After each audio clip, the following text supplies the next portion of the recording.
中清水举办国际标准舞的公开赛，全台湾有600个舞友来参赛，年龄为10岁到80多岁拢有。老中青三代的舞友做伙来架舞，充满活力。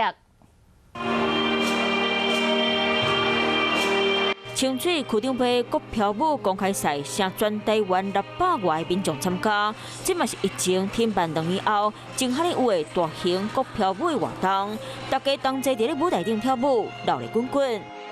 从这个社交舞来带动，还有一些业余，用最基础的来教，来推广这样。参赛者为10岁到80几岁拢有，大家展现家己的自信和舞步，让人感受到国漂舞者真活力。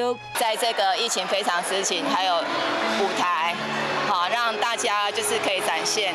国漂舞者甲嘴烟提调，用舞艺比赛交流，要将国漂舞继续推广出去，让更多人加入，感受国漂舞的魅力。 有事没事赶紧转开华视，还没有订阅华视的 YouTube 频道吗？赶紧按赞、订阅、开启小铃铛，我们华视 YouTube 见。